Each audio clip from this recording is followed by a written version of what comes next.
Judging by the sounds emanating from the bedroom, I assumed that my dad had come back home early. He had been away on a business trip to Columbus, and we weren't expecting him for another couple of days. I quickly grabbed a bowl, filled it mostly with cereal, and settled at the kitchen table, tuning into a video through my headphones. I really didn't want to hear what was going on upstairs. I'm not sure if it was a subtle sound or maybe just an intuition that made me glance up. The man coming down the stairs wasn't my dad.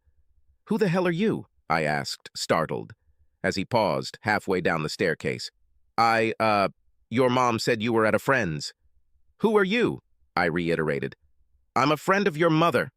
He continued down the stairs, swiping a granola bar from the table as he passed. "Listen, kid, let's not make this into a bigger deal than it really is. These things happen.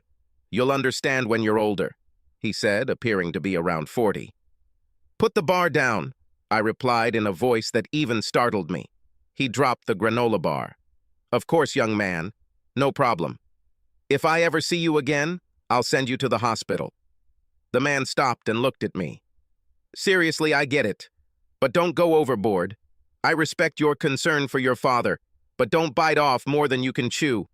Grow up a bit before you start making threats to adults. You know, you sit at a desk all day, right? The most exercise you probably get is walking to the vending machine for a candy bar." For a moment, I considered throwing cereal at him.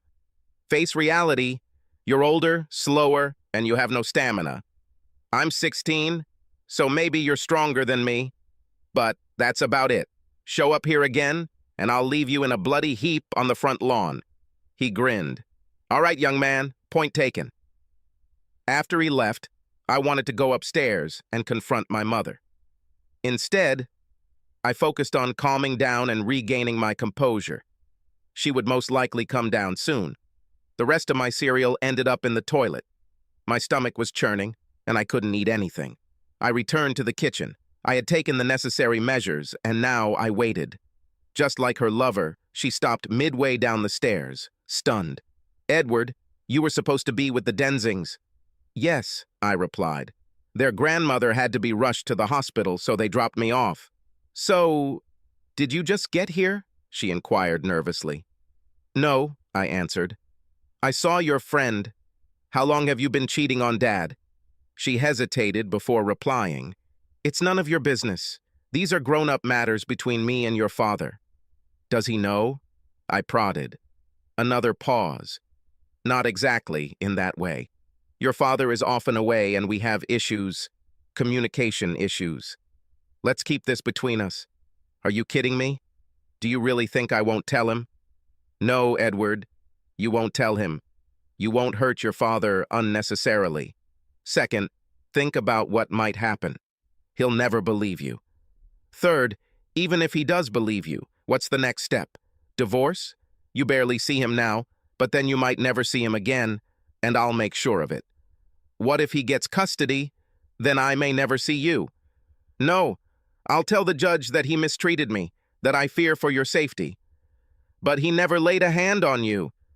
She shook her head and looked at me with a hint of pity, as if I were naive. "Yes, but the judge won't know that." A third voice interjected into the conversation. "Well, now he will. Edward, you can hang up. I'll call you later. I'm leaving and will be home by 7. I removed the phone from my lap and placed it on the table. "This is all recorded. You might want to pack some things, Mom. Subscribe to our channel so that your second chaff doesn't cheat on you, and go ahead and listen to the next story, because this story is nothing compared to the next one. If you're under 18, don't even think about listening to the next one.